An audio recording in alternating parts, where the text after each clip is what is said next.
Tớ Xuyên không thành cô dâu trong chương trình kinh dị, mà chú rể lại là một con gà trống to đùng. Ngày cưới trọng đại, mọi người chạy khắp nhà tìm. Chú rể đâu rồi? Chú rể đâu? Con tớ thì bưng bát canh gà vừa nấu. Uống ngon lành, thích mê, là đạo sĩ mạnh nhất thời đại. Để giúp thế giới trả nợ, tớ tự nguyện nhận lời mời của game kinh dị. Bước vào không gian trò chơi bí ẩn. Đã đủ 100 người chơi. Và sĩ bản Bách Quỷ Kinh Mộng chính thức khởi động. Tam canh liên tục, Bách Quỷ Kinh Mộng. Chúc các người chơi vui vẻ mà ra đi.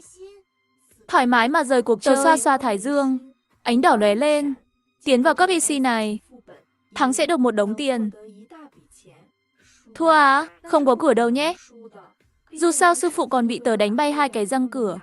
Lúc này bình luận rôm rả hẳn lên. Nghe bảo fan cuồng của phụ thân cũng vào game này. Hả? Họ vào đấy gây rồi với Liễu Như Yên hả? Phụ thân là bạn tớ gặp ở trước.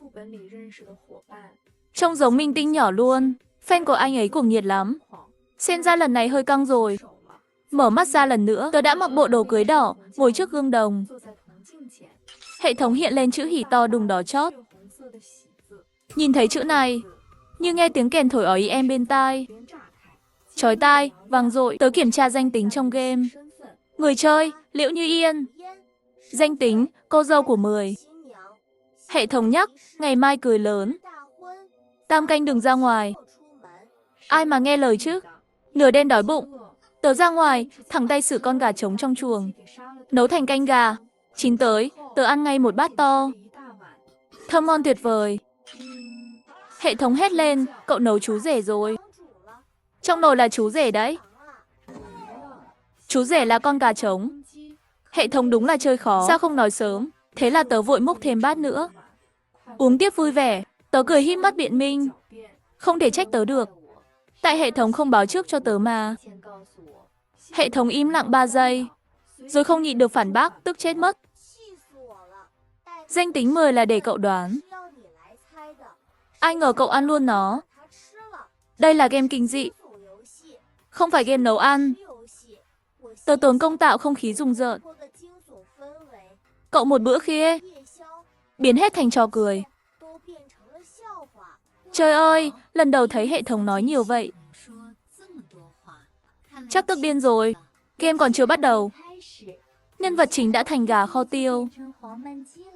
Sau nửa tiếng mắng tớ, hệ thống bỏ cuộc luôn. Thôi thì tung thông tin bối cảnh. Thủ phủ trấn Mông Đức, trưng viên ngoại giàu nhất vùng. Mua tớ từ họ hàng xa để làm lễ cưới âm cho con trai chết vì hen suyễn. Còn con gà trong nồi là bà đồng chọn từ cả vạn con gà, ngàn chọn vạn lọc để làm vật dẫn lễ cưới âm. Sau khi tớ với gà bái đường xong, sẽ bị chôn sống trong mộ. Hợp táng cùng Trương công tử. Đọc xong bối cảnh, tớ cười khẩy một tiếng. Đồ ngốc mới làm. Nhưng phải công nhận con gà bà đồng chọn ngon thật. Sáng ra tớ còn đang mơ màng, đã bị tiếng ồn ngoài cửa đánh thức. Chú rể đâu? Chú rể biến đâu mất rồi? Mọi người nhanh lên. Trễ nữa là lỡ giờ lành đó. Tớ đẩy cửa gỗ ra. Đối mặt đám đông hỗn loạn ngoài kia, thỏa mãn ở một cái no nê. Đừng tìm nữa, chú rể bị tớ ăn mất rồi. Rồi chỉ vào bụng. Nằm đây nè. Nghe xong, cả đám NPC ngơ ngác luôn. Bà mồi đứng sững tại chỗ. Bà lắp bắp cô. Liên tục cô cả chục lần, người như bị lắc. Bình luận cười nghiêng ngả. Cười chết mất. Thao tác này làm NPC cũng câm nín. Xem livestream của Như Yên không được uống nước. Phun cả màn hình máy tính. Wow! Đột nhiên tiếng gà gáy vang lên. Trời đổ một trận mưa, gà trống. Chẳng mấy chốc sân đầy gà chạy lung tung. Hệ thống đang sửa cốt truyện. Ép tớ cười âm. Không tin cậu ăn hết được đâu. Nó sửa cốt truyện. Ép tớ cười âm. Tớ giơ tay bấm quyết. Trấn quyết lôi đình vạn quân. Ngay lập tức trời cao nổi sấm sét. Rầm rầm rầm, chớp mắt cả đám gà thành gà nướng. Cả đám NPC sợ run cầm cập. Lao tớ nổi giận xử luôn cả bọn. Tớ lạnh lùng bảo, ép cưới là không được đâu. Nhưng bà mối lo lắng, thế này thì làm sao đây? Không cưới âm thì không mở được tiếp. Game không chơi tiếp được. Như Yên lần này tiêu chắc. Ai ngờ giây sau hệ thống chịu thua. Do sứ giả cưới âm bị ăn. Lễ cưới ban đầu bị hủy. Cô dâu Liễu Như Yên nhận được đạo cụ chọn. Có thể tự do thay đổi đối tượng kết hôn. Tớ cười mãn nguyện. Hôn sự của tớ quyết. Cảm giác hệ thống bị Như Yên phá hỏng luôn. Thương hệ thống một giây. Tớ ngồi kiệu đến điểm nhiệm vụ. Trước mặt bà mối nhảy xuống ngôi mộ đã đào sẵn. Mở mắt ra đã đến phong đô. Điểm đáp của tớ là phủ trương. Dù sao tớ cũng từ mộ Trương công tử chui lên. Dưới ánh trăng, Trương công tử yếu ớt đứng cạnh cửa sổ. Chàng trai quay lại chắp tay chào tớ. Nương tử hữu lễ. Chàng trai mặt trắng bệch. Nói chưa được 2 câu đã ho sù sụ. Tớ lấy một viên thuốc nhét vào miệng cậu ta. Ai là nương tử của cậu? Tớ ép cậu ta nuốt xuống. Cậu ta tròn mắt ngạc nhiên. Đương nhiên là cha nàng lúc đốt giấy nói với ta. Rõ ràng hôm nay gửi nàng đến cho ta. Nương tử xuống đây. Sai rồi, cậu nghe nhầm rồi. Tớ kiện chân chọc vào đầu cậu ta. Không phải nương tử. Là mẹ. Từ hôm nay ta là mẹ nuôi của cậu. Lo sức khỏe và bài vở của cậu. Lận ngữ thuộc chưa? Tứ thư ngũ kinh đọc chưa? Chưa thuộc mà còn nói năng lung tung. Đi học ngay đi. Chàng trai ngơ ngác khóc lóc chạy vào thư phòng. Vừa lê bước vâng lời, vừa nước mắt ngắn dài lẩm bẩm. Nàng lớn hơn ta bao nhiêu? Mà là mẹ ta phải báo mộng cho cha kiện nàng. Hu hu. Trương công tử đáng thương quá. Chết rồi còn phải học.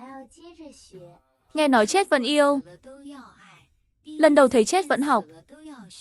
Không ngờ, Trương công tử một đêm thuộc lòng thi kinh. Tớ kiểm tra mấy lần. Vừa kiểm tra vừa trầm trồ. Đúng là thiên tài học hành. Xem livestream của Như Yên thật tức. Học hành còn thua cả ma. Nhưng ánh mắt Trương công tử nhìn Như Yên không đứng đắn. Không đứng đắn thì sao nổi. Cô dâu được gửi đến biến thành mẹ nuôi. Cậu ta học nửa tháng. Hệ thống cuối cùng gửi tin. Thông báo, chúc mừng người chơi vào phong đô thành công. Gần đây trong thành xuất hiện quỷ ăn hồn. Chuyên ăn người chơi lẻn vào thành. Giết quỷ ăn hồn để về sảnh chính. Nhớ kỹ, đừng tin ai cả. Nhận manh mối của bạn. Đông Nam có miếu. Quỷ đói đọc kinh thiền. Quỷ đói ở miếu Đông Nam. Là hòa thượng, phải nhanh lên. Tớ cưỡi hạc bay về Đông Nam. Giữa đường gặp mưa to, tránh mưa, tớ đáp gần một ngôi miếu hoang. Trong miếu vang lên tiếng tụng kinh. Thật trùng hợp, lẽ nào quỷ ăn hồn đang tụng kinh trong đó. Chưa kịp vào miếu, tớ bị vài cô gái chặn đường. Cô dẫn đầu tức giận hét, Liễu Như Yên. Cuối cùng cũng tóm được cô. Bọn tôi ngửa mắt với cô lâu rồi. Vào game này để dạy cho cô một bài học. Bình luận xôn xao, mấy đứa này là fan cuồng của phụ thân. Ngốc ghê, trong miếu là quỷ ăn hồn. Không lo giết quái. Lại đầu đá người chơi. Phụ thân thì đẹp trai. Nhưng fan của anh ấy đúng là hỗn loạn. Nhìn mấy cô nàng ngang ngược. Tớ chỉ tay ra sau họ. Mấy con zombie chảy rãi.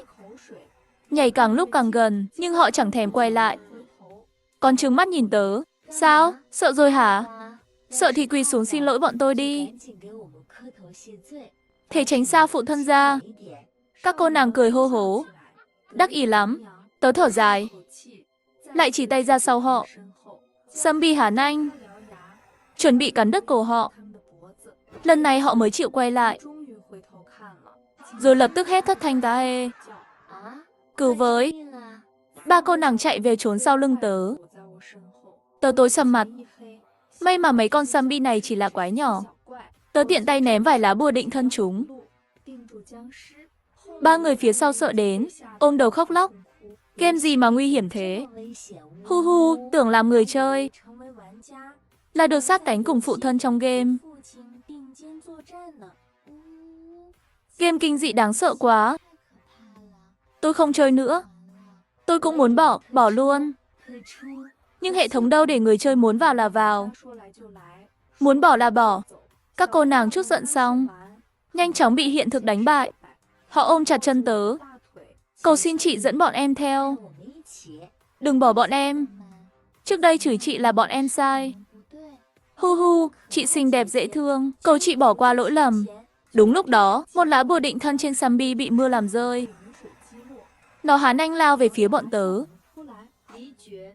Dạ hỏa phần thân, một lá bùa lửa khổng lồ về một cái thiêu Sammy thành tro. Các fan cùng sợ đến há hốc mồm. Liễu Như Yên, chị là người thật hả? Ba cô nàng tỉnh táo lại, tìm đường chạy trốn khỏi đây. Nhưng ngay lúc đó, tiếng tụng kinh trong miếu càng lúc càng gần. Cạch một tiếng, cửa miếu cũ kỹ mở ra, qua khe hở tỏa ra mùi tanh nồng. Trong ánh đèn mờ ảo, một hòa thượng cực kỳ tuấn tú, đang mỉm cười nhìn tớ. Ánh mắt hòa thượng lướt qua tớ nhẹ nhẹ, với phong thái nhẹ nhàng thanh tao. Tiểu tăng còn chút đồ ăn. Cô nương cùng tiểu tăng dùng bữa chay nhé. Hắn lấy từ ngực áo 2 miếng thịt khô đưa tớ. Tớ vung tay hất xơi. Người xuất gia mà ăn thịt, yêu tăng. Tớ nhìn hắn chằm chằm. Hắn cười dịu dàng, nụ cười vừa nhẹ nhàng vừa quyến rũ. Tiểu tăng đã phá giới từ lâu. Trời mưa buồn chán, cô nương thử đoán xem tiểu tăng phá mấy giới nào. Tớ quay mặt đi, men theo mùi tanh vén rèm trên bàn hắn. Máu me khắp nơi, xương đầy bàn.